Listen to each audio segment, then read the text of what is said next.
Era madrugada de quinta-feira quando comecei a sentir uma dor sufocante no peito. Tentei ignorar, mas a falta de ar foi ficando pior. Não era uma dor aguda como se vê nos filmes. Era uma pressão, como se alguém tivesse colocado uma pedra enorme sobre meu tórax e estivesse sentado em cima dela. Meu irmão Maurício me levou correndo para a UPA da Zona Sul de São Paulo. Quando cheguei na triagem, mal conseguia falar. As palavras saíam cortadas, entrecortadas pela respiração curta. A enfermeira Cristiane me reconheceu imediatamente. Ela frequentava a paróquia onde eu celebrava a missa aos domingos. Padre Isidoro, o senhor tá muito mal. Ela chamou o médico de plantão, Dr. Flávio Monteiro, um homem alto de jaleco impecável e expressão de tédio permanente no rosto. Ele me examinou rapidamente, olhou meus sinais vitais com a pressa de quem tem coisa mais importante para fazer, e disse com desprezo que me cortou mais fundo que qualquer bisturi. Saturação baixa, mas não crítica. Vai ter que esperar. Tem gente pior na fila. Tentei explicar que não conseguia respirar direito, que a sensação era de estar me afogando sem água. Mas ele me cortou com a mão, num gesto de impaciência. Padre, eu sou médico há 15 anos. Sei quando é urgência e quando é drama. O senhor vai esperar como todo mundo. Cristiane protestou, sua voz firme mas respeitosa. Doutor, mas ele tá com 85% de saturação. Ele respondeu com uma arrogância que congelou o ar ao redor. E eu tô com uma emergência real lá dentro. Padre não morre de falta de fé, né? Me deixou numa maca no corredor, sem oxigênio, sem prioridade. O corredor cheirava a desinfetante misturado com suor e medo. As luzes fluorescentes tremiam de vez em quando, fazendo um zumbido baixo e constante. Fiquei ali 2 horas agonizando, observando o teto manchado, sentindo minha consciência escapar como areia entre os dedos. Cada respiração era um esforço consciente, uma luta. E a última coisa que pensei antes de desmaiar foi algo que nunca imaginei que pensaria. Isso é o que eu mereço. É exatamente o que eu fiz com tantos outros. Meu nome é Padre Isidoro Tavares. Antes daquele dia, eu era conhecido como um padre intelectual, orgulhoso da minha formação acadêmica, dos meus 3 mestrados em teologia, filosofia e ciências da religião, da minha capacidade de debater doutrina em 4 idiomas. Fui ordenado há 18 anos e sempre desprezei o que eu chamava de catolicismo popular ignorante. Devotos que choravam diante de imagens, procissões barulhentas com fogos e cantorias, promessas emocionais feitas de joelhos, tudo isso me irritava profundamente, me enchia de um incômodo que eu disfarçava como zelo pastoral. Eu pregava uma fé racional, cerebral, quase filosófica. Uma fé limpa, sem lágrimas, sem emoções exageradas. Quando fiéis simples vinham me pedir bênção com suas devoções à Nossa Senhora, a Santa Rita, ao São Jorge, eu os repreendia com frieza. Deus não precisa de sentimentalismo, precisa de estudo, de compreensão doutrinária. Vocês precisam ler mais e chorar menos. Minha mãe, Dona Edna, mulher humilde de mãos calejadas e devoção inabalável à Nossa Senhora Aparecida, sofria com isso em silêncio. Filho, você tem muito conhecimento na cabeça, mas pouca compaixão no coração, ela me dizia nas poucas vezes que se atrevia a me confrontar. Eu ria dela, um riso seco e superior, achando que era apenas ignorância piedosa de quem não teve acesso aos livros que eu li, aos mestres com quem estudei. Como eu estava errado. Como eu estava cego. Tratava médicos, advogados e professores com respeito e atenção. Marcava horários especiais para eles, ouvia suas dúvidas com paciência, oferecia café na sacristia. Mas desprezava faxineiras, porteiros, pedreiros, gente simples que chegava com as mãos sujas de trabalho. Meu ministério é para pessoas inteligentes, eu pensava, sem nunca ter coragem de dizer isso em voz alta, mas deixando claro em cada gesto, em cada olhar de impaciência. Nunca visitava doentes em hospitais públicos, só em particulares, onde eu podia estacionar o carro com facilidade e onde as pessoas valiam meu tempo.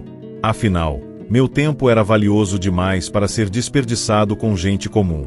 Quando acordei na UPA 6 horas depois, estava entubado na UTI. A primeira sensação foi de pânico absoluto. O tubo na garganta me impedia de gritar, de chamar por ajuda. Minhas mãos estavam amarradas nas laterais da cama para que eu não arrancasse os aparelhos. Conseguia apenas mexer os dedos, sentir o pulso acelerado batendo nas têmporas. Os médicos me disseram, dias depois, que tinha sofrido um edema pulmonar agudo que quase me matou. Se tivessem me dado oxigênio nas primeiras 2 horas, eu não teria chegado naquele estado crítico. Mas ninguém quis assumir isso oficialmente. Fiquei internado por 2 semanas.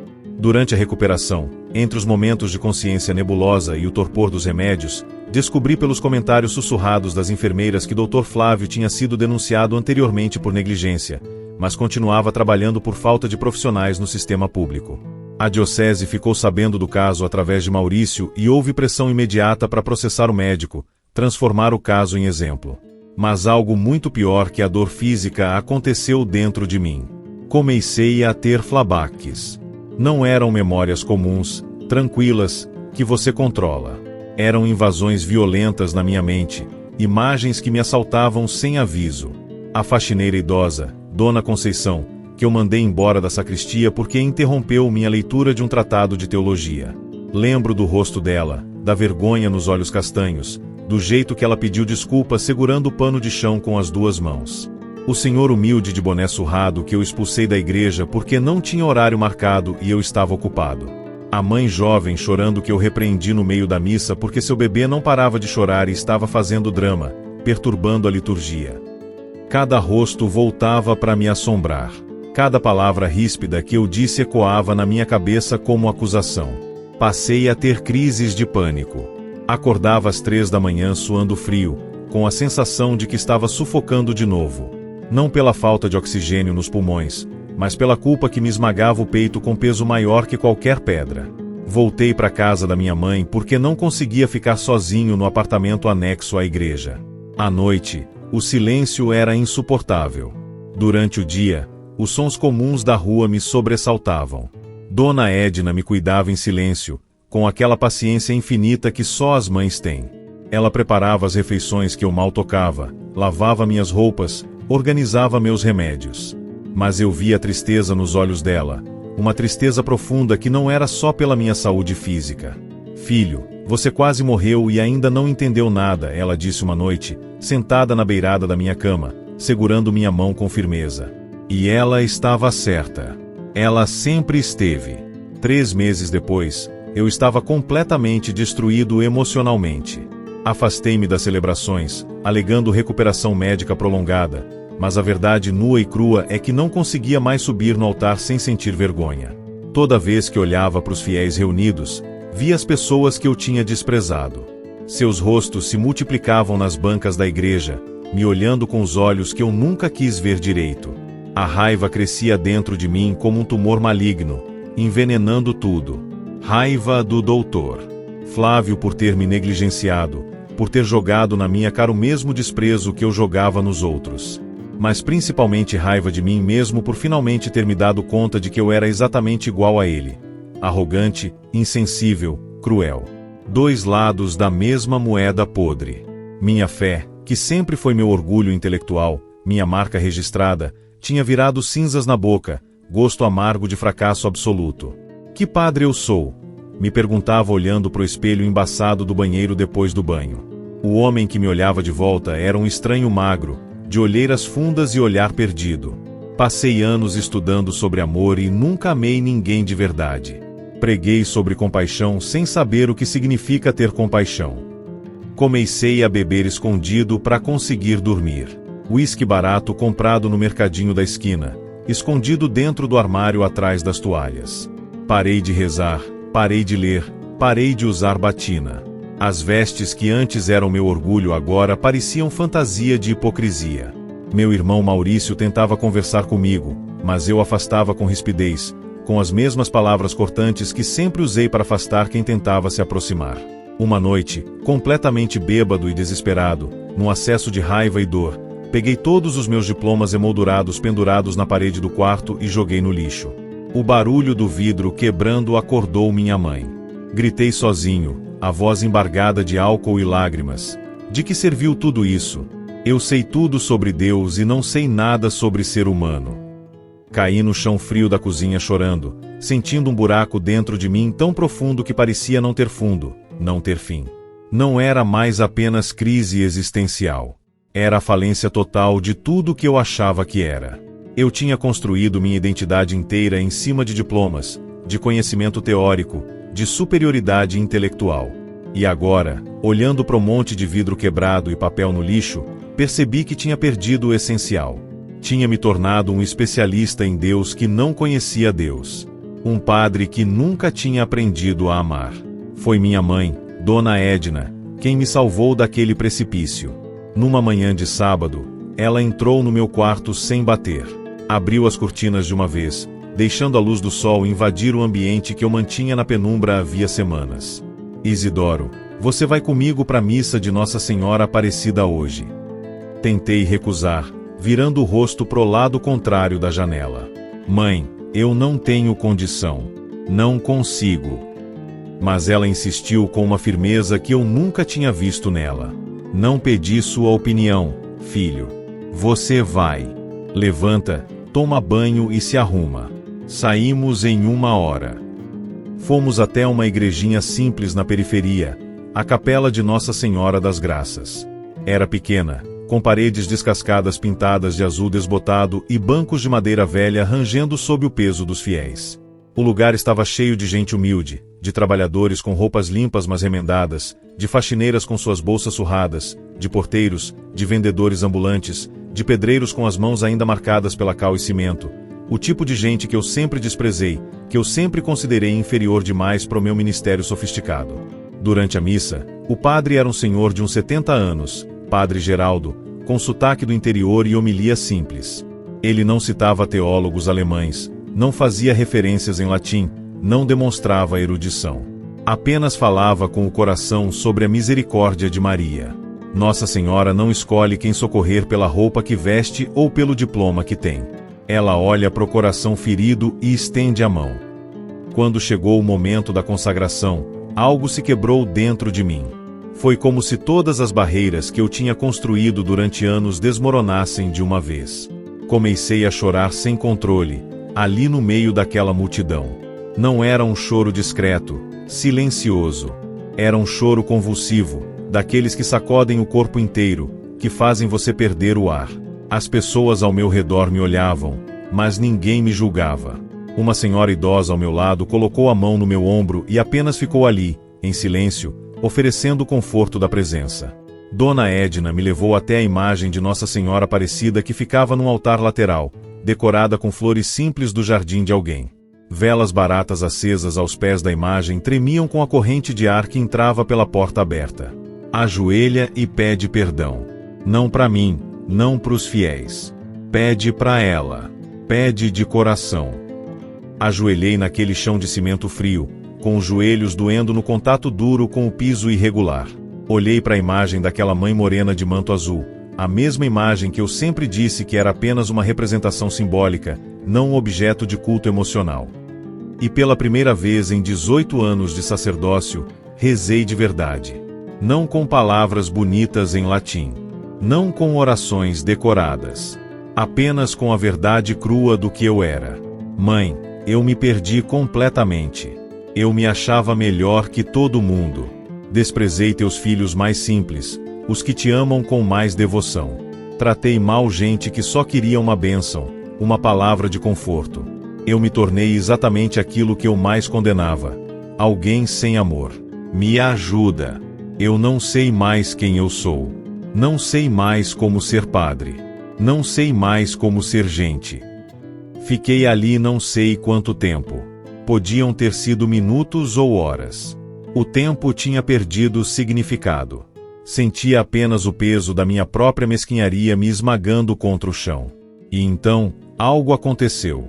Não foi dramático como nas histórias que eu ouvia e desprezava.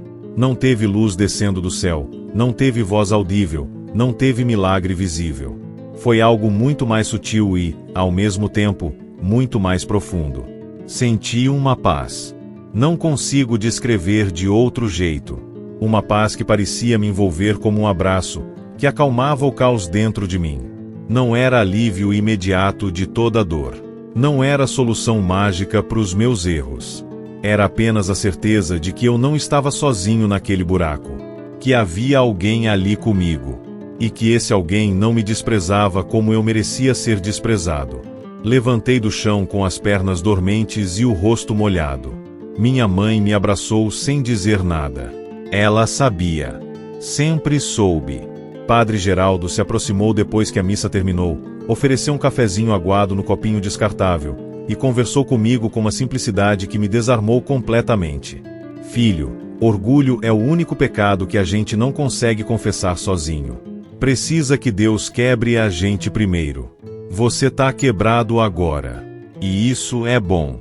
Porque só o quebrado pode ser remendado. Voltei para casa diferente naquele dia. Não curado, não transformado magicamente, mas diferente. Havia uma rachadura no meu orgulho por onde começava a entrar um pouco de luz. Passei os dias seguintes numa espécie de vigília silenciosa. Parei de beber. Comecei a rezar de novo, mas de um jeito totalmente novo para mim. Sem fórmulas prontas, sem liturgia complexa. Apenas conversas honestas, brutalmente honestas, com Deus. Uma semana depois, fiz algo que nunca tinha feito em 18 anos de sacerdócio. Fui visitar os doentes no hospital público. O mesmo onde eu quase morri. Pedi para Cristiane, a enfermeira que tentou me ajudar naquela madrugada, me mostrar quem precisava de visita. Ela ficou surpresa, mas me levou pelos corredores que eu conhecia apenas como paciente, nunca como pastor. Conheci seu Orlando, um senhor de 72 anos internado havia 3 semanas com pneumonia. Ele estava sozinho porque a família morava longe e não tinha dinheiro para viajar. Sentei ao lado da cama dele, segurei sua mão enrugada e manchada pelas picadas de agulha, e apenas escutei. Ele falou sobre a vida no sítio, sobre a esposa que tinha morrido 2 anos antes, sobre o medo de morrer longe dos filhos. Não dei sermão. Não citei versículos. Apenas escutei, e quando ele pediu uma bênção, dei com o coração partido pela beleza daquela fé simples. Conheci Dona Maria, faxineira de 58 anos que tinha tido um AVC leve. Ela chorava porque tinha medo de perder o emprego, de não conseguir mais trabalhar. Padre, eu preciso trabalhar. Tenho 2 netos para criar. Me lembrei de Dona Conceição, a faxineira que expulsei da sacristia. Será que ela também tinha netos? Será que também tinha medo de perder o emprego? Segurei a mão de Dona Maria e chorei com ela. A senhora vai ficar bem. E se precisar de ajuda, vou ajudar. Não tô falando só da boca para fora. Vou ajudar de verdade. Visitei um jovem de 23 anos, Rodrigo, que tinha sofrido um acidente de moto e estava com medo de ficar com sequelas. Ele não era católico praticante, mal conhecia orações, mas quando soube que eu era padre pediu que eu rezasse por ele.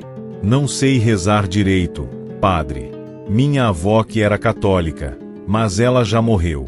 Será que Deus ouve mesmo?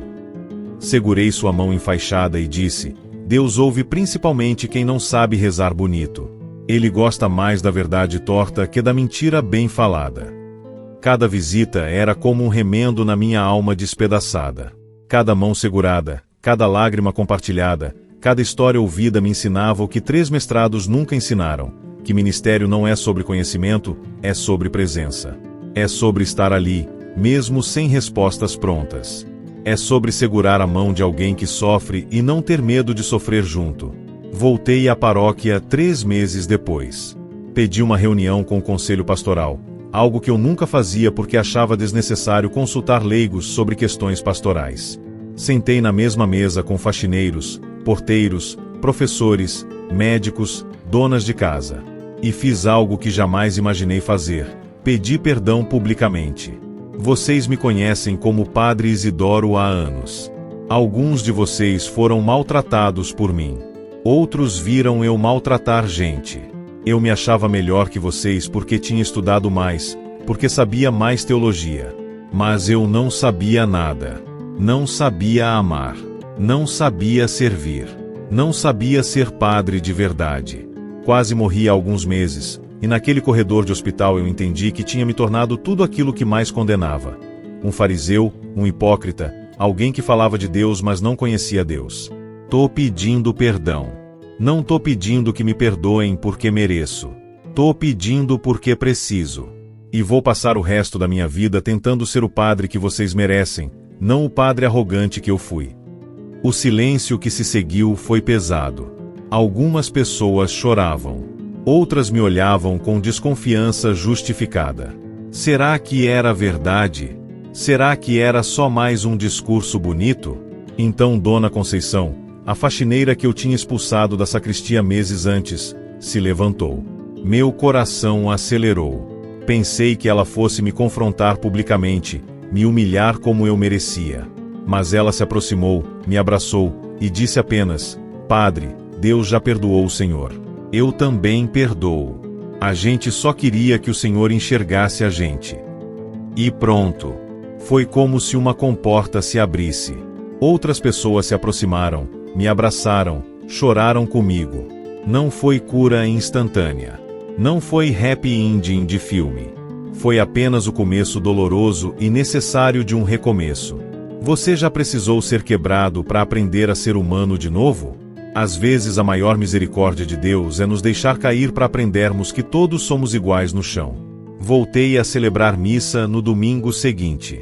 Mas era um padre diferente. Cheguei cedo, antes de todo mundo, e fiquei na porta da igreja recebendo as pessoas.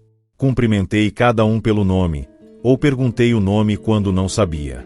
Olhei nos olhos de cada pessoa, não com o olhar superior de antes, mas com o olhar de quem está no mesmo nível, de quem é igual. A homilia foi a mais difícil da minha vida. Fiquei em silêncio diante do microfone por quase um minuto antes de conseguir falar. Minhas mãos tremiam segurando o papel com as anotações que eu tinha feito. Mas então larguei o papel de lado e falei do coração, sem roteiro. Hoje eu não vou falar sobre teologia. Não vou citar padres da igreja ou fazer análise exegética de textos bíblicos. Hoje vou falar sobre um padre arrogante que precisou quase morrer para aprender a viver. Vou falar sobre mim. Contei tudo. A negligência que sofri no hospital. O desprezo do médico. Mas principalmente contei sobre meu próprio desprezo pelos fiéis simples ao longo dos anos. Sobre como eu tinha transformado o altar num palco de vaidade intelectual. Sobre como eu tinha esquecido que Jesus lavou os pés dos discípulos, não deu aula de teologia para eles. Eu olhava para vocês e via apenas ignorância religiosa que precisava ser corrigida. Mas vocês olhavam para a imagem de Nossa Senhora e viam uma mãe. Vocês acendiam velas com fé verdadeira enquanto eu acendia apenas meu próprio ego. Vocês amavam a Deus com simplicidade enquanto eu amava apenas minha própria inteligência. Perdoem-me. Por favor, me perdoem. Quando terminei, o silêncio na igreja era absoluto. Então alguém começou a aplaudir. Outros se juntaram. Não era aplauso de aprovação, daqueles para inflar ego. Era aplauso de reconhecimento, de alívio, de finalmente você entendeu. Vi minha mãe na segunda fileira chorando com as mãos no peito. Ela tinha rezado por esse momento durante anos. Depois da missa, mudei completamente minha rotina. Passei a acordar às 5 da manhã não para ler textos acadêmicos, mas para rezar de verdade. Pegava a lista de pedidos de oração que os fiéis deixavam numa cestinha na entrada da igreja. Aqueles papeizinhos que eu sempre ignorei por achar devoção de gente sem cultura, e rezava por cada nome, por cada situação. Senhor, a Juliana tá desempregada e tem 3 filhos. Ajuda ela. Senhor, o seu Antônio tá com câncer. Alivia a dor dele. Não eram orações bonitas. Eram orações verdadeiras. Comecei a frequentar as casas dos paroquianos. Não só as casas dos ricos e influentes como antes, mas principalmente as casas simples, as casas na periferia, os barracos de 3 cômodos onde morava gente que eu nunca quis conhecer. Sentava na mesa de fórmica arranhada, tomava café aguado em xícara de plástico, conversava sobre a vida, ouvia problemas que eu não conseguia resolver mas podia ao menos compartilhar. Descobri que presença vale mais que solução. Descobri que muita gente não quer conselho teológico, só quer alguém que se importe de verdade. Seu Manuel, pedreiro de 60 anos que frequentava a igreja há décadas, me disse uma vez: Padre, o Senhor mudou. Antes o Senhor olhava para a gente como se tivesse nojo. Agora o Senhor olha como se a gente importasse. Aquilo me partiu e me reconstruiu ao mesmo tempo. Era exatamente isso. Eu tinha nojo da simplicidade alheia porque tinha medo da minha própria. Procurei cada pessoa que eu lembrava ter maltratado. Foi um processo longo e humilhante. Alguns me perdoaram facilmente. Outros me olharam com mágoa justificada e disseram que precisavam de tempo. Respeitei. Pedi perdão sem exigir que me perdoassem, porque perdão não é obrigação de quem foi ferido, é privilégio de quem feriu. Fui atrás de seu Roberto, o senhor de boné que eu expulsei da igreja porque apareceu sem hora marcada. Descobri que ele morava numa casinha nos fundos de um lote, vivia de bicos, e tinha ido me procurar naquele dia porque a filha estava doente e ele queria apenas uma oração, um gesto de esperança. Bati na porta dele tremendo. Quando ele abriu e me viu de batina, seu rosto se fechou. Seu Roberto, eu vim pedir perdão. Não tenho desculpa pro jeito que tratei o senhor. Fui cruel e arrogante. O senhor só queria ajuda pro que mais importava, sua filha, e eu só me importei comigo mesmo. Me perdoa. Ele ficou em silêncio por um tempo que pareceu eterno. Então seus olhos se encheram de lágrimas. A Marcela melhorou, padre. Não foi por sua oração, foi pela oração que minha esposa fez para Nossa Senhora. Mas eu aceito seu pedido de perdão. O senhor parece diferente. Conversamos por 1 hora. Ele me contou sobre a vida, sobre as dificuldades, sobre a fé que ele mantinha apesar de tudo. Aprendi mais naquela conversa que em 3 mestrados. Os meses foram passando e a reconstrução era lenta, dolorosa, mas real. Não foi processo linear. Teve dias que a tentação de voltar pro antigo orgulho era forte. Teve momentos que eu quis gritar: eu estudei tanto, eu sei tanto, quando alguém falava alguma imprecisão teológica. Mas aí eu lembrava do corredor da UPA, lembrava da sensação de sufocamento, lembrava do desprezo no olhar do Dr. Flávio, e entendia que conhecimento sem amor não vale nada. Mudei completamente o jeito de celebrar missa. Tirei o latim desnecessário que eu usava para impressionar. Comecei a falar de forma simples, com exemplos da vida real, não com citações de teólogos que ninguém conhecia. Passei a permitir que as pessoas expressassem sua fé do jeito delas. Se alguém queria chorar diante da imagem de Nossa Senhora, que chorasse. Se alguém queria fazer promessa, que fizesse. Quem era eu para julgar a fé alheia? Descobri a beleza da religiosidade popular que eu sempre desprezei. As festas de santo com comida farta na praça, as bandeiras coloridas, os fogos de artifício, as procissões barulhentas, tudo aquilo que me irritava agora me enchia de alegria. Porque percebi que era celebração genuína, era fé encarnada na vida real das pessoas, não fé teórica e distante. Era Deus no meio do povo, não Deus preso nos livros. Padre Geraldo, aquele senhor de 70 anos da capela de Nossa Senhora das Graças, se tornou meu mentor. Nos encontrávamos toda semana para tomar café e conversar. Ele ria da minha ansiedade de fazer tudo certo agora. Isidoro, você levou anos construindo seu orgulho. Vai levar anos desconstruindo. Tenha paciência com você mesmo. Deus tem. Um dia, 6 meses depois daquela madrugada na UPA, aconteceu algo que fechou um ciclo. Eu estava visitando pacientes no hospital quando cruzei com o Dr. Flávio no corredor. Meu corpo inteiro travou. A raiva, que eu achava que tinha superado, voltou instantaneamente. Quis gritar, quis acusá-lo, quis ver ele humilhado como eu fui humilhado. Mas então olhei melhor para ele. Dr. Flávio estava com olheiras profundas, o jaleco amassado, uma expressão de cansaço que ia muito além do físico. Ele me reconheceu e desviou o olhar, claramente desconfortável. Respirei fundo e me aproximei. Doutor Flávio. Minha voz saiu mais firme que eu esperava. Ele virou, tenso. Eu vim falar com o senhor. Não vim ameaçar nem processar. Vim dizer que eu entendi. O senhor me tratou com desprezo porque estava cansado, sobrecarregado, lidando com um sistema falido. E eu passei anos tratando pessoas com o mesmo desprezo porque também estava cansado de ser o que eu não era. Eu te perdoo. E peço perdão também, porque eu fiz com outras pessoas o mesmo que você fez comigo. Doutor Flávio me olhou incrédulo. Seus olhos se encheram de água. Padre, Eu quase te matei por negligência. Por arrogância. Você devia me processar. E ganhar o quê? Mais raiva? Mais amargura? Você precisa de ajuda, doutor, não de processo. Se quiser conversar algum dia, me procura. Não como padre para dar sermão. Como alguém que também já foi arrogante e aprendeu da pior forma. Ele acenou com a cabeça, incapaz de falar, e seguiu pelo corredor rapidamente. Eu fiquei ali parado, sentindo uma leveza que não sentia há meses. Perdoar foi como tirar uma mochila de pedras das costas. Não foi fácil. Não foi rápido. Mas foi libertador. A vida continuou, mas eu continuei diferente. Aprendi a celebrar missas curtas porque percebi que Deus não precisa de liturgia de 3 horas. Aprendi a escutar mais que falar. Aprendi que benzer alguém com carinho vale mais que discurso teológico perfeito. Aprendi que fé não se mede em conhecimento, se mede em amor. Minha mãe, Dona Edna, me disse recentemente: filho, você demorou para entender, mas entendeu. Agora você finalmente é o padre que sempre quis que você fosse. E ela estava certa, como sempre esteve.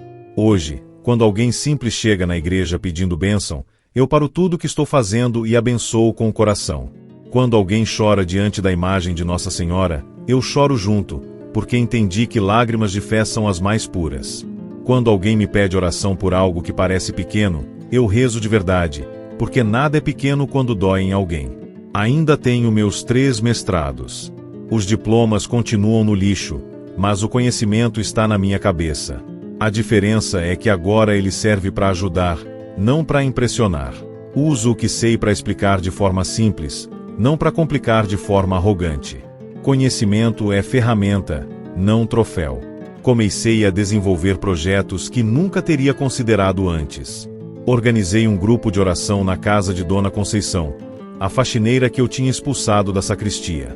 Era uma casa simples, pequena, mas cheia de amor.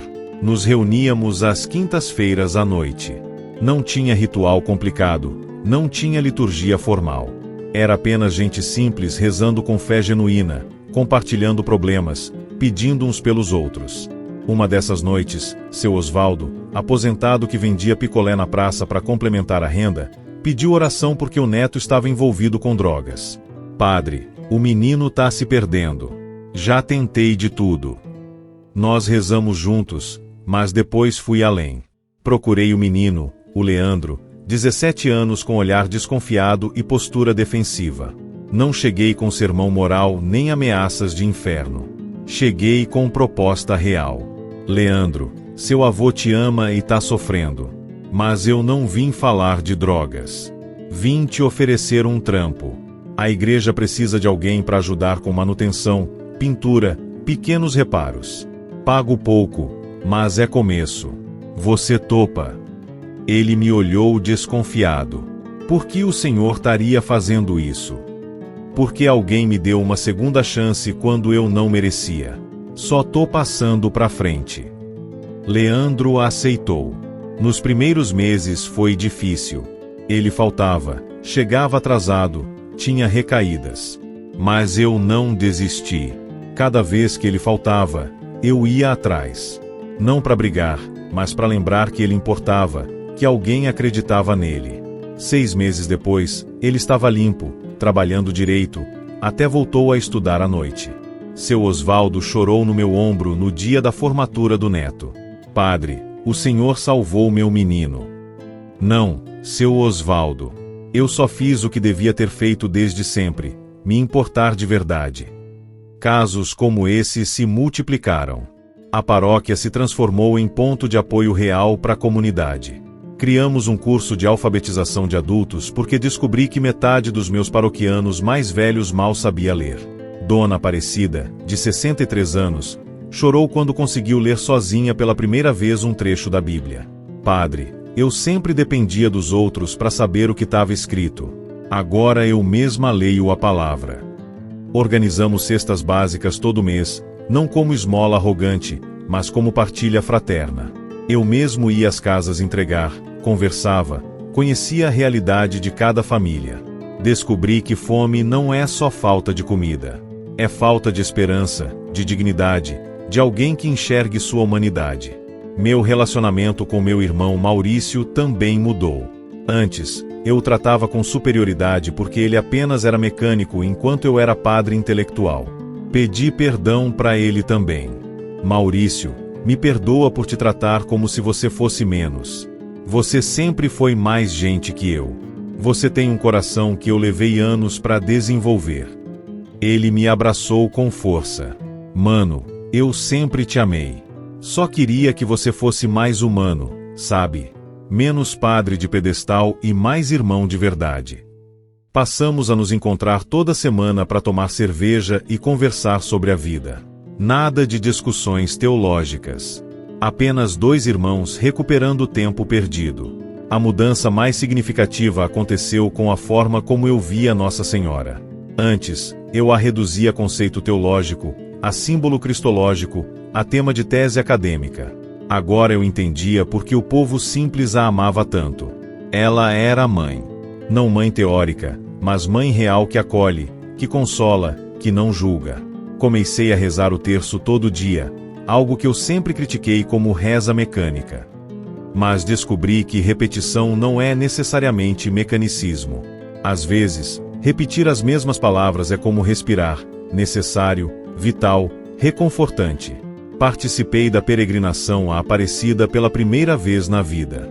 Fui de ônibus com os paroquianos, não de carro sozinho como fazia antes nas raras vezes que ia. Cantamos músicas simples durante as 4 horas de viagem. Músicas que eu sempre achei de mau gosto litúrgico. Mas vi a alegria nos rostos, a fé nos olhos, e entendi que Deus gosta mais de música desafinada cantada com amor que de canto gregoriano cantado com orgulho. Quando chegamos na Basílica, ajoelhei diante da imagem de Nossa Senhora Aparecida, a mesma que eu sempre disse que era apenas madeira pintada sem significado intrínseco. E chorei. Chorei porque finalmente entendia. A imagem não era Deus, mas apontava para Deus. Era janela, não parede. E os simples sabiam disso intuitivamente enquanto eu, com toda a minha teologia, tinha me perdido em conceitos. Mãe, obrigado por não ter desistido de mim. Obrigado por ter usado minha mãe terrena para me trazer de volta. Obrigado por ter me quebrado quando eu precisava ser quebrado. Agora eu entendo porque teus filhos mais simples te amam tanto. Porque você não pede diploma para acolher. Só pede coração. Passaram-se 2 anos desde aquela madrugada sufocante na UPA. 2 anos desde o dia em que quase morri não só fisicamente, mas espiritualmente. Hoje, olhando para trás, consigo dizer com certeza, foi a melhor coisa que me aconteceu. Soa estranho, talvez até ofensivo, dizer que quase morrer foi bom. Mas foi. Porque me fez renascer. Celebrei missa ontem na igrejinha da periferia onde minha mãe me levou naquele sábado transformador. Padre Geraldo estava doente, então pedi para substituí-lo. A igreja estava cheia de gente humilde, trabalhadores cansados do fim de semana, crianças correndo pelos corredores fazendo barulho. Antes, isso me irritaria profundamente. Ontem, me encheu de alegria. Porque era vida real, fé real, igreja real. Na homilia, contei minha história completa pela primeira vez publicamente fora da minha paróquia. Contei sobre o padre arrogante, sobre a quase morte, sobre o desprezo recebido e o desprezo dado. Contei sobre o perdão difícil, sobre a reconstrução lenta, sobre aprender a ser humano antes de tentar ser santo. As pessoas ouviam em silêncio absoluto. Vi lágrimas em muitos rostos. Eu achava que conhecer Deus era acumular conhecimento sobre Deus. Mas conhecer Deus é amar as pessoas que Deus ama. E Deus ama principalmente os que o mundo despreza, os simples, os pobres, os ignorantes segundo os padrões humanos. Jesus não disse bem-aventurados os que têm mestrado. Ele disse bem-aventurados os pobres de espírito. E eu demorei quase morrer para entender o que isso significava. Depois da missa, uma senhora idosa se aproximou. Ela usava roupas velhas mas limpas, tinha mãos calejadas de trabalho braçal. Padre, obrigada por ter contado sua história. Meu filho é médico e trata os pacientes pobres com desprezo. Ele me trata com desprezo porque sou só uma faxineira. Vou pedir para ele ouvir sua história. Às vezes, as pessoas precisam cair para aprender a levantar os outros. Segurei as mãos dela com carinho. Reza por ele, mãe. E quando tiver oportunidade, conta sua história também. Às vezes, os filhos precisam ouvir as mães. Foi minha mãe que me salvou quando eu achei que estava perdido. Voltei para casa pensando nessa conversa. Quantos outros como eu existem por aí? Quantos padres arrogantes, médicos insensíveis, professores orgulhosos, qualquer pessoa que usa conhecimento como arma de superioridade ao invés de ferramenta de serviço? Todos precisamos ser quebrados em algum momento. A questão é se vamos aprender com a quebra ou apenas endurecer ainda mais. Encontrei minha mãe na cozinha preparando o almoço de domingo. Ela tem 72 anos agora, mãos ainda mais calejadas, mas sorriso ainda mais luminoso. Mãe, obrigado por não ter desistido de mim.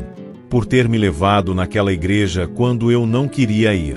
Por ter rezado por mim durante todos aqueles anos que eu fui arrogante e insuportável. Ela me abraçou com a força que só mães têm. Filho, eu sempre soube que lá dentro, embaixo de toda aquela arrogância, tinha um menino bom que eu criei. Só precisava que ele lembrasse disso.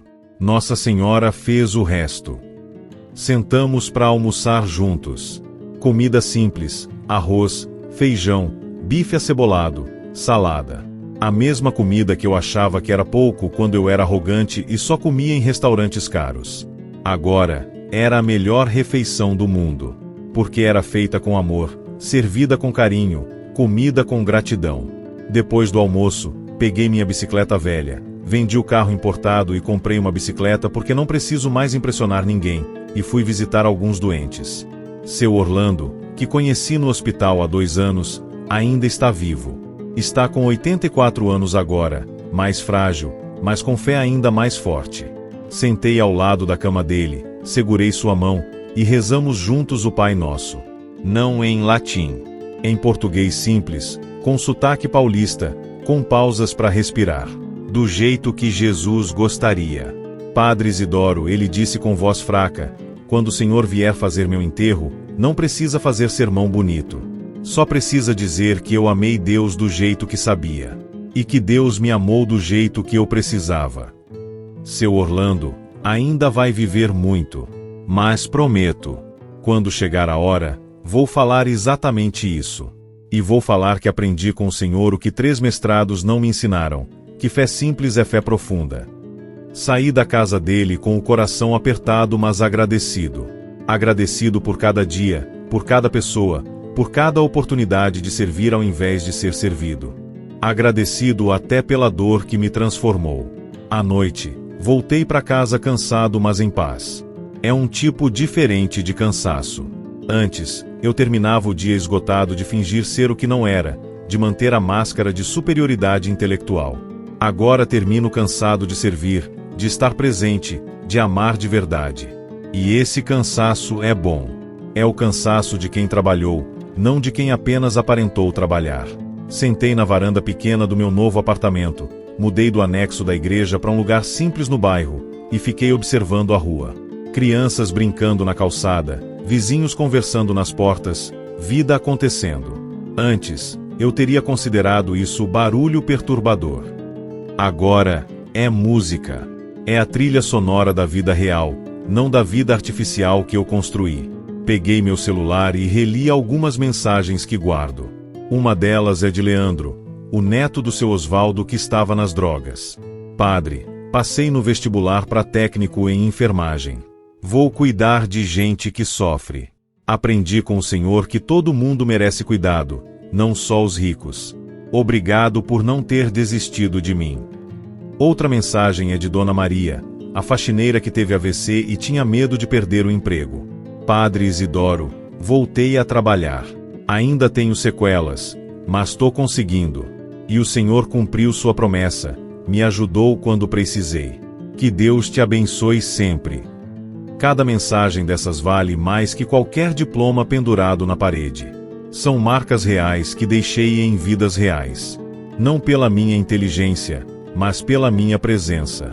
pela escolha de aparecer, de me importar, de estar ali quando alguém precisou. Lembrei de uma conversa que tive com o Padre Geraldo semana passada. Ele está com 73 anos agora, mais cansado mas ainda lúcido e sábio. Isidoro, sabe qual é a diferença entre você de 2 anos atrás e você de hoje? Eu não soube responder. Ele sorriu. Antes você queria que as pessoas te admirassem. Agora você quer que as pessoas sejam felizes. Essa é a diferença entre religião do ego e religião de Deus. Ele tinha razão. Antes, cada missa era performance para a plateia. Agora, cada missa é serviço para a comunidade. Antes, cada homilia era demonstração de conhecimento. Agora, cada homilia é tentativa honesta de ajudar alguém. Antes, eu media sucesso por quantas pessoas me elogiavam. Agora, meço sucesso por quantas pessoas encontraram um pouco de paz. Olhei para o pequeno altar que montei no canto da sala. Uma imagem simples de Nossa Senhora Aparecida, aquela que comprei na lojinha perto da Basílica durante a peregrinação. Não é imagem cara, não é artisticamente sofisticada, mas tem significado. Acendi uma vela e rezei. Não rezei com palavras elaboradas em latim. Apenas falei com ela como filho fala com mãe. Mãe, obrigado por hoje. Obrigado por cada pessoa que cruzou meu caminho. Obrigado por ter me mostrado que eu estava perdido. Obrigado pela dor que me salvou. Cuida de todos que conheci hoje, especialmente do seu Orlando que tá fraquinho. E me ajuda a ser amanhã um pouco melhor que fui hoje. Fui dormir em paz. Não é aquela paz superficial de quem não tem problemas. É a paz profunda de quem sabe que, apesar dos problemas, não está sozinho. De quem sabe que errou muito mas foi perdoado. De quem sabe que ainda vai errar mas vai continuar tentando acertar. Sonhei naquela noite. Sonhei que estava de volta no corredor da UPA naquela madrugada terrível. Mas dessa vez, quando o Dr. Flávio me desprezava, eu não sentia apenas dor. Sentia também compaixão por ele. Porque percebia que ele estava tão perdido quanto eu estava. Tão preso em sua arrogância quanto eu estive presa no meu orgulho. E acordei com uma certeza: a maior vingança contra quem nos machuca não é machucá-los de volta. É nos tornarmos melhores que eles, é quebrarmos o ciclo de crueldade. Nesta manhã de segunda-feira, acordei cedo como sempre. Rezei, tomei café simples, peguei a bicicleta e fui para a igreja. No caminho, cumprimentei os vizinhos pelo nome. Seu Carlos abrindo a padaria. Dona Luzia varrendo a calçada. O jovem Pedro indo pro trabalho de motoboy. Cada um com sua história, sua dor, sua luta. Cada um importante aos olhos de Deus, independente de quanto estudaram ou quanto ganham. Quando cheguei na igreja, tinha uma moça jovem esperando na porta. Ela estava chorando, visivelmente desesperada. Padre, preciso falar com o senhor. Tá tudo desmoronando na minha vida.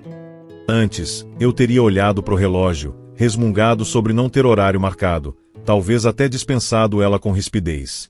Hoje, abri a porta da igreja, acendi as luzes, sentei ao lado dela no banco e disse apenas: pode falar. Eu tô aqui. E não vou embora enquanto você precisar. Ela contou sua história. Casamento desfeito, filho sofrendo, desemprego, dívidas, depressão. Falou por 40 minutos sem parar. Eu apenas escutei. Quando ela terminou, exausta de tanto chorar, perguntei: o que você precisa agora? Precisa de conselho, de oração, só de alguém que escute. Padre, só precisava saber que eu não sou invisível, que alguém me enxerga. Segurei as mãos dela. Você não é invisível. Deus te vê. Eu te vejo. E vamos resolver isso juntos, um passo de cada vez. Passei a manhã ajudando aquela moça, a Patrícia. Liguei para contatos que tenho na comunidade, consegui indicação de emprego, organizei cesta básica, ofereci acompanhamento psicológico gratuito através de um programa da diocese. Não era solução mágica, mas era começo. Era alguém dizendo você importa através de ações concretas, não apenas palavras vazias. Quando ela saiu da igreja 3 horas depois, estava diferente. não curada, não com todos os problemas resolvidos, mas com esperança. E esperança é o que mantém gente viva quando tudo desmorona. Padre Isidoro, obrigada por me enxergar. Obrigada por não ter me mandado embora. Abracei ela e disse: volta sempre que precisar. E quando as coisas melhorarem, você ajuda a outra pessoa. É assim que a gente mantém o amor circulando. Almocei com os funcionários da paróquia na cozinha simples dos fundos. Rimos juntos, conversamos sobre futebol, sobre novela, sobre vida. Nada de discussões teológicas profundas. Apenas convivência humana genuína. Isso também é ministério. Talvez seja até a parte mais importante do ministério. À tarde, fui ao cemitério. Faço isso toda segunda-feira desde que me reconciliei com meu passado. Visito túmulos de pessoas que faleceram e cujas famílias não visitam mais. Limpo as lápides, coloco flores baratas, rezo pelos esquecidos. Porque todos merecem ser lembrados. Todos merecem que alguém diga seus nomes em oração. Hoje parei no túmulo de Dona Helena, falecida há 3 anos. Ela era faxineira da igreja quando eu era arrogante. Eu a tratava como móvel, como algo que existia apenas para servir, mas não para ser visto. Ela morreu sem que eu pedisse perdão. Isso ainda me dói. Ajoelhei na terra úmida e falei em voz alta: Dona Helena, a senhora já deve saber, mas eu peço perdão. Fui cruel, injusto, cego. A senhora merecia respeito e só recebeu indiferença. Prometo que nunca mais vou tratar ninguém como tratei a senhora. Descanse em paz sabendo que sua existência não foi em vão. Você me ensinou, mesmo sem saber, que toda vida é sagrada. Quando estava saindo do cemitério, encontrei uma senhora idosa visitando um túmulo próximo. Ela carregava flores pesadas e caminhava com dificuldade. Deixa eu te ajudar.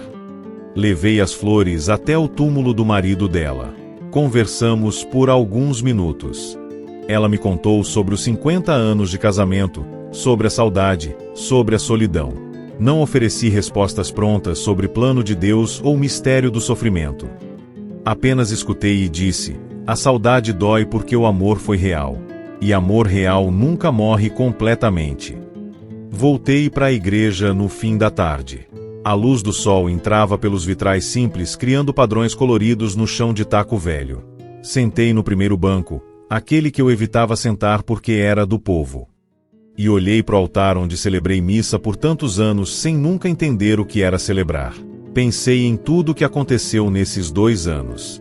A quase morte, o desespero, a quebra do orgulho, o perdão doloroso, a reconstrução lenta. Cada passo foi necessário. Cada queda teve propósito.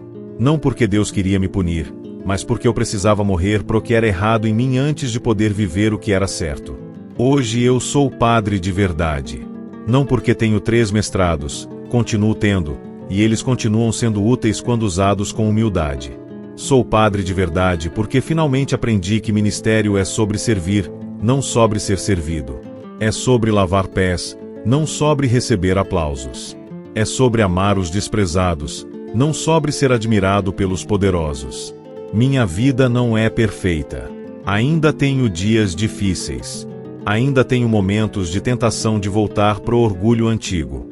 Ainda erro, ainda falho, ainda decepciono pessoas. Mas a diferença é que agora eu reconheço meus erros, peço perdão rapidamente e continuo tentando ser melhor. Não por obrigação, mas por gratidão. Gratidão por ter recebido segunda chance quando não merecia. Se eu pudesse voltar no tempo e evitar aquela madrugada na UPA, eu não voltaria. Porque foi lá, sufocando naquele corredor, desprezado por um médico arrogante, que finalmente vi meu próprio reflexo verdadeiro.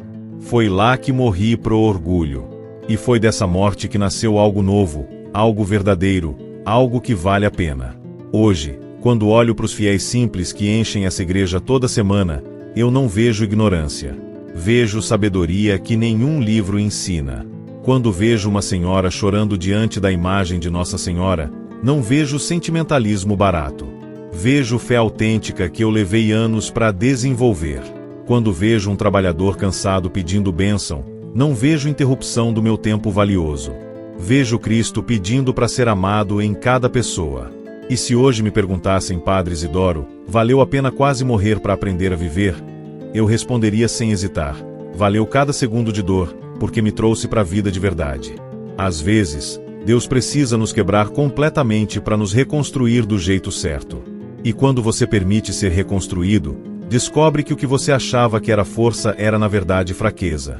E o que você desprezava como fraqueza era na verdade a maior força de todas: a capacidade de amar sem reservas, de servir sem esperar retorno, de ser humano antes de tentar ser santo. E você, já passou por algum momento em que precisou ser quebrado para ser reconstruído melhor? 3 semanas atrás aconteceu algo que me fez entender o quanto essa transformação foi profunda. Recebi um telefonema da diocese. Era o bispo auxiliar, Dom Fernando, um homem que sempre me respeitou pelos meus títulos acadêmicos. Padre Isidoro, preciso conversar com o senhor pessoalmente. É importante. Fui até a Cúria Diocesana com o coração apertado. Pensei que fosse alguma reclamação, algum problema com meu novo jeito de ser padre. Afinal, mudei tanto que talvez estivesse incomodando a hierarquia. Quando entrei na sala, Dom Fernando estava sentado com uma expressão séria. Meu estômago embrulhou. Senta, Isidoro. Ele apontou para a cadeira à frente da mesa. Recebi várias cartas sobre você nos últimos meses. Meu coração disparou. Cartas de paroquianos, de pessoas da comunidade, até de outras paróquias. Todas dizendo a mesma coisa. Respirei fundo esperando o pior. Ele abriu uma pasta e começou a ler. O Padre Isidoro salvou meu neto das drogas. O Padre Isidoro me visitou no hospital quando ninguém mais visitou. O Padre Isidoro me ensinou que eu tenho valor aos olhos de Deus. O Padre Isidoro me perdoou quando eu não conseguia me perdoar. Ele parou de ler e me olhou com os olhos brilhando de emoção. Isidoro, o que aconteceu com você? Contei tudo. A madrugada na UPA, o desprezo do Dr. Flávio, a tomada de consciência brutal do meu próprio orgulho, a quebra, a reconstrução. Dom Fernando ouviu em silêncio, assentindo de vez em quando. Quando terminei, ele ficou em silêncio por um longo minuto. Sabe, Isidoro, quando você foi ordenado há 18 anos, eu vi um padre brilhante que seria grande na academia. E você foi. Seus artigos teológicos são excelentes. Mas eu também vi um padre que tinha dificuldade de amar. E isso me preocupava. Ele se inclinou para frente. Agora vejo um padre que finalmente entendeu que conhecimento sem amor não transforma ninguém. E você está transformando sua comunidade inteira. Ele me ofereceu uma posição de coordenador diocesano de pastoral social. Um cargo importante, com escritório na Cúria, salário melhor, prestígio. Há 2 anos eu teria aceitado na hora. Seria subida de status, reconhecimento, poder. Mas hoje, sentado naquela sala, percebi que não era isso que eu queria.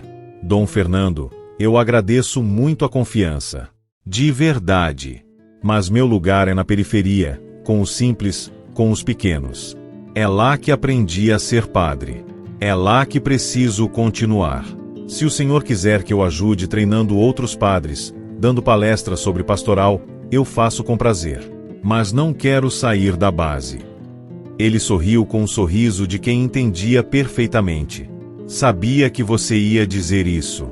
E por isso mesmo você era a pessoa certa para perguntar. Mas aceita ao menos dar um retiro para os seminaristas? Eles precisam ouvir sua história antes de serem ordenados. Precisam saber que ser padre não é sobre títulos, é sobre amor. Aceitei. E foi assim que, há 2 semanas, me vi diante de 35 seminaristas no retiro espiritual da diocese. Rapazes jovens, idealistas, cheios de sonhos. Alguns me olhavam com aquela admiração que eu sempre busquei.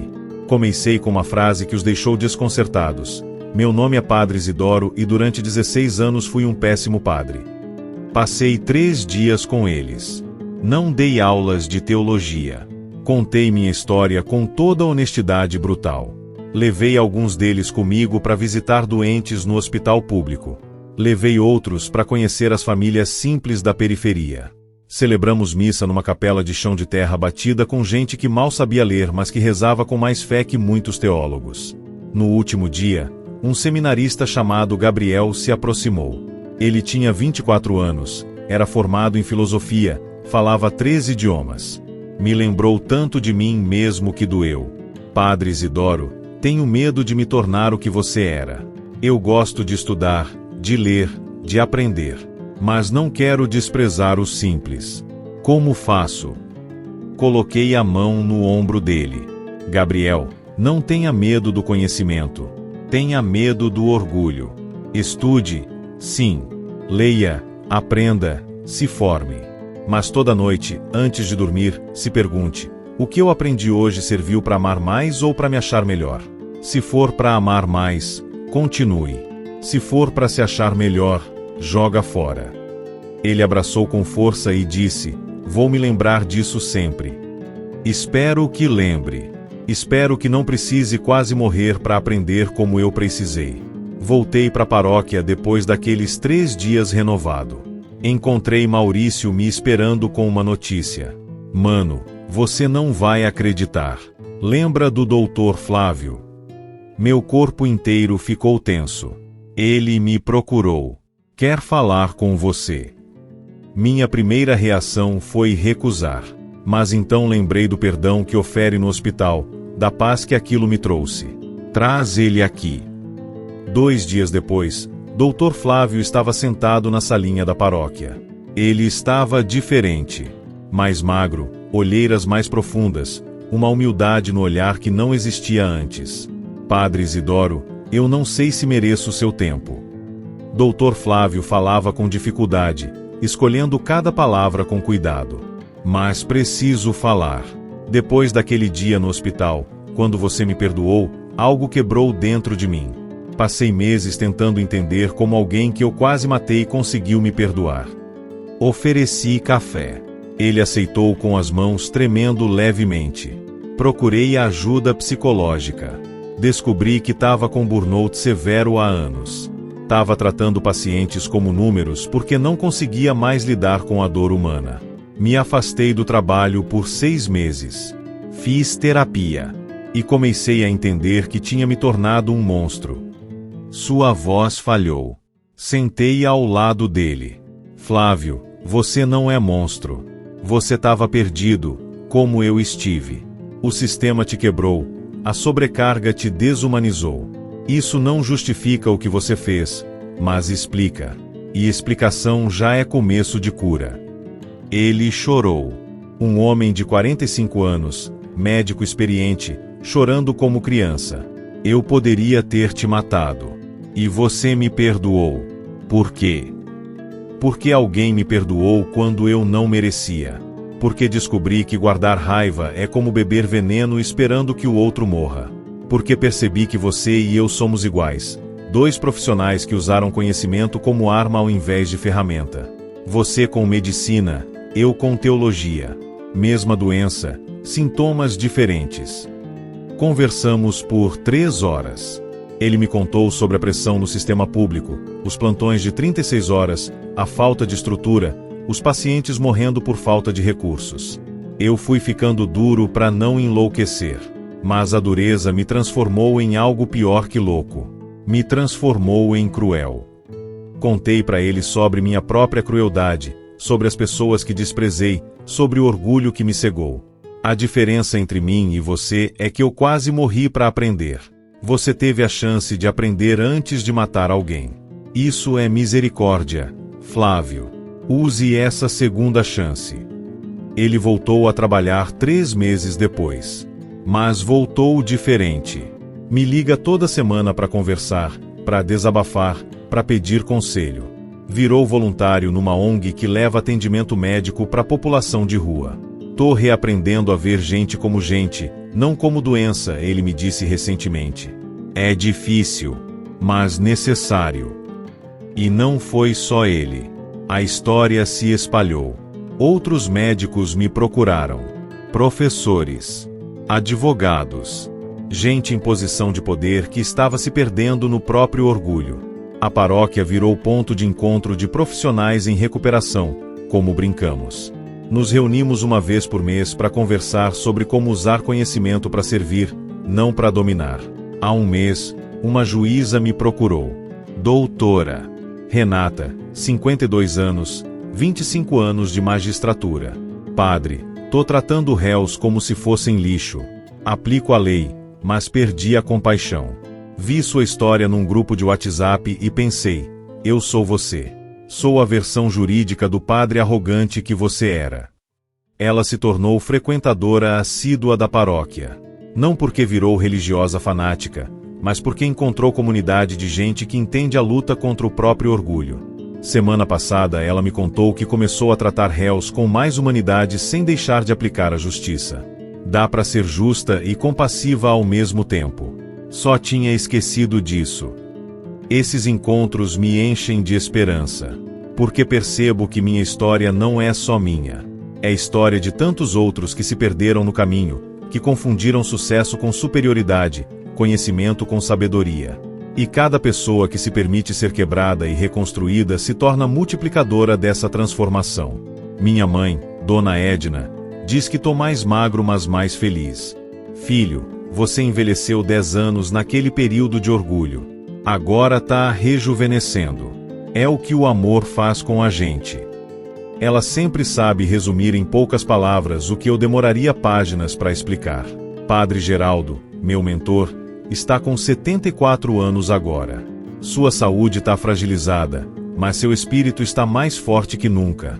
Ontem fui visitá-lo e ele me disse, Isidoro, quando você foi ordenado, rezei para que Deus te quebrasse antes que você fizesse muito estrago. Minhas orações demoraram 16 anos para serem atendidas, mas foram. E agora você está consertando o estrago que fez e ainda ajudando outros a não fazerem o mesmo estrago. Deus é bom, filho. Lento às vezes, mas bom sempre. Hoje celebrei missa de corpo presente de Dona Conceição, a faxineira que eu expulsei da sacristia anos atrás. Ela faleceu aos 78 anos, de causas naturais, rodeada pela família. Na homilia, contei como ela foi instrumento de Deus para minha conversão. Como seu perdão me libertou. Como sua fé simples me ensinou mais que todos os livros que li.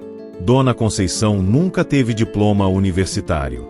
Trabalhou a vida inteira com as mãos. Mas ela sabia amar. E isso é o conhecimento mais importante de todos. Ela entra hoje na presença de Deus não com currículos, mas com coração cheio de amor. E tenho certeza que Deus está dizendo para ela, muito bem, serva boa e fiel. Você entendeu tudo desde o começo. A família me agradeceu depois. A filha dela, Dona Márcia, me abraçou. Padre, minha mãe sempre rezava pelo Senhor. Mesmo depois do que o Senhor fez, ela rezava. Dizia que Deus ia te transformar. E transformou. Chorei no abraço dela. Chorei pela bondade merecida, pelo perdão que não mereci, pela misericórdia que me salvou. Voltei para casa depois do enterro de Dona Conceição com o coração pesado mas grato. Pesado pela perda, grato pela lição. Sentei na varanda e fiquei pensando em quantas pessoas como ela passaram pela minha vida sem que eu enxergasse realmente. Quantas oportunidades de aprender com a sabedoria simples eu desperdicei por achar que só diploma ensina. Naquela noite, não consegui dormir. Fiquei revirando memórias, rostos, situações.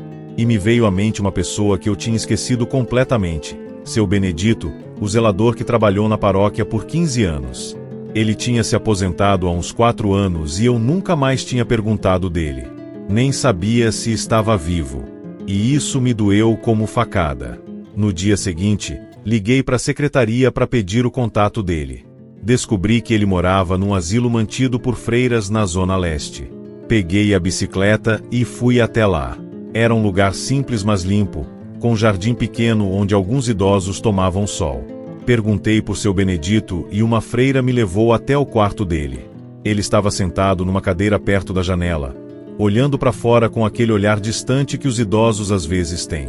Quando me viu, seus olhos se arregalaram de surpresa. Padre Isidoro, o senhor veio me visitar? A surpresa na voz dele me partiu. como se fosse impossível que um padre visitasse um ex-zelador. E era impossível mesmo, pelo menos pro padre que eu fui. Sentei na cama simples ao lado da cadeira dele. Seu Benedito, vim pedir perdão. O senhor trabalhou 15 anos na paróquia e eu nunca te tratei com o respeito que merecia.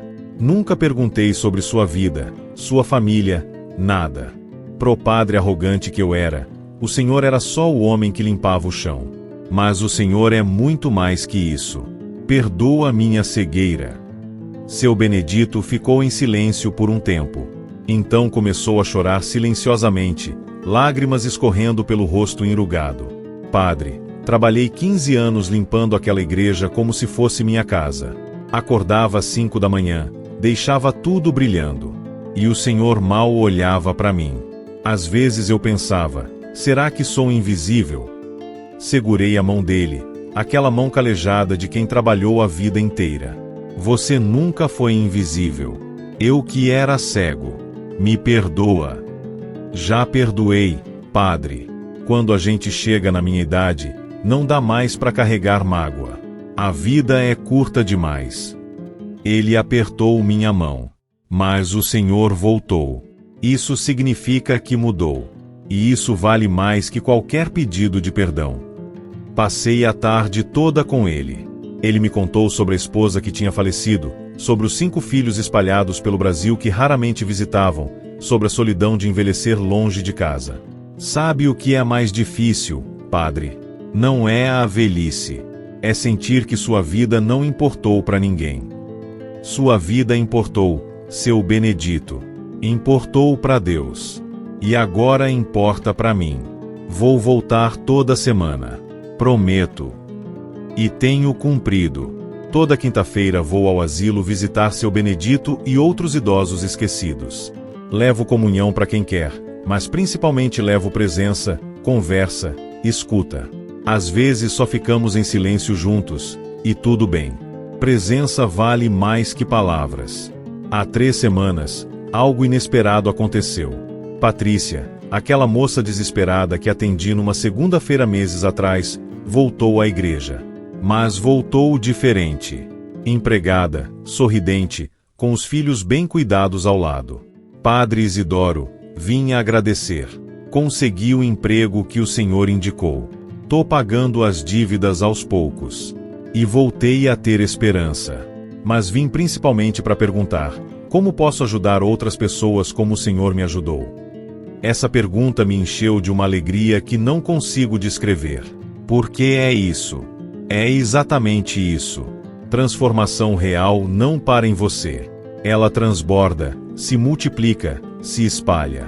Patrícia, você pode fazer parte do nosso grupo de acolhimento. A gente recebe pessoas em situação de crise e ajuda como pode. Você que passou por isso vai entender melhor que eu o que elas precisam. Ela aceitou. E hoje Patrícia é uma das voluntárias mais dedicadas da paróquia. Já ajudou dezenas de pessoas a encontrarem emprego, a organizarem suas vidas, a não desistirem. E sempre diz, Padre Isidoro me mostrou que eu não era invisível. Agora eu mostro para outras pessoas que elas também não são. Esse é o tipo de fruto que dinheiro não compra e diploma não garante. É fruto de amor real, de presença verdadeira, de alguém que se importa de fato. E ver isso se multiplicando me dá certeza de que quase morrer valeu a pena. Meu relacionamento com a comunidade mudou completamente. Antes, eu era o padre distante no altar. Agora sou o padre que mora no bairro, que passa de bicicleta cumprimentando todo mundo, que para conversar na padaria, que conhece as histórias das pessoas. Seu Carlos, o padeiro, me disse, Padre, o senhor virou gente. Antes era só batina. Agora é gente de verdade. E é verdade. Virei gente. Demorei 45 anos e uma quase morte para isso, mas virei. E ser gente é infinitamente melhor que ser ídolo distante. Gente erra, gente chora, gente precisa de outros. E está tudo bem. Aliás, está mais que bem. Está certo. Organizamos há 2 meses uma festa junina na paróquia. Antes, eu considerava essas festas profanação do espaço sagrado. Hoje entendo que são sagradas do jeito delas. É o povo celebrando, se encontrando, vivendo comunidade. Dancei quadrilha desajeitadamente, comi pastel, tomei quentão, e até doer a barriga. E no meio daquela festa barulhenta e colorida, senti Deus mais presente que em muitas missas solenes que celebrei. Semana passada recebi um convite inesperado. Uma universidade católica de São Paulo me chamou para dar uma palestra sobre teologia e prática pastoral para os alunos de teologia. Era exatamente o tipo de convite que eu teria aceitado com orgulho há 3 anos. Ir para a universidade, demonstrar conhecimento, impressionar acadêmicos. Mas agora, olhando para o convite, senti algo diferente. Não orgulho. Responsabilidade. Aceitei. Mas não para fazer o que faria antes. Cheguei no auditório lotado de estudantes, professores, alguns padres.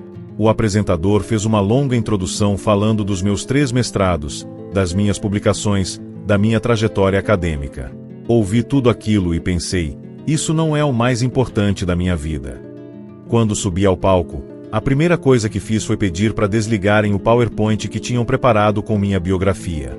Não vim falar sobre meus títulos. Vim falar sobre meus erros.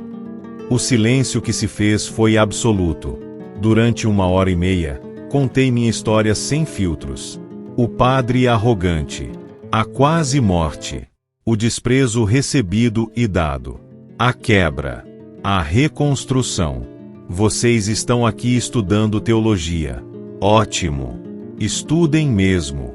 Leiam muito. Aprendam muito. Mas, por favor, não cometam meu erro. Não transformem conhecimento em arma de superioridade. Não desprezem a fé simples do povo achando que é ignorância. Porque essa fé simples, muitas vezes, é mais profunda que todos os nossos tratados teológicos. Mostrei fotos no celular. Seu Orlando no hospital. Dona Conceição. Seu Benedito no asilo. Leandro, o menino que tirei das drogas. Esses são meus mestres. Essas pessoas me ensinaram mais sobre Deus que todos os livros que li. Quando terminei, esperava perguntas acadêmicas, debates teológicos. Mas o que aconteceu foi diferente. Um jovem seminarista levantou a mão com lágrimas no rosto. Padre, obrigado. Eu estava me tornando exatamente o que o Senhor era. Achando que por estudar mais eu era melhor que meu pai pedreiro, que minha mãe faxineira. O Senhor me salvou de um erro que eu ainda nem tinha cometido completamente. Outros se aproximaram depois. Professores. Estudantes. Alguns confessando o mesmo orgulho que tive.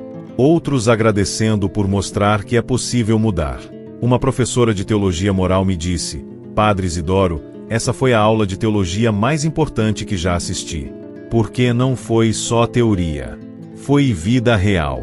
Voltei para casa exausto, mas feliz. Feliz porque talvez minha história possa evitar que outros passem pelo mesmo sofrimento que passei. Talvez possa acelerar em outros o processo que demorou 16 anos em mim.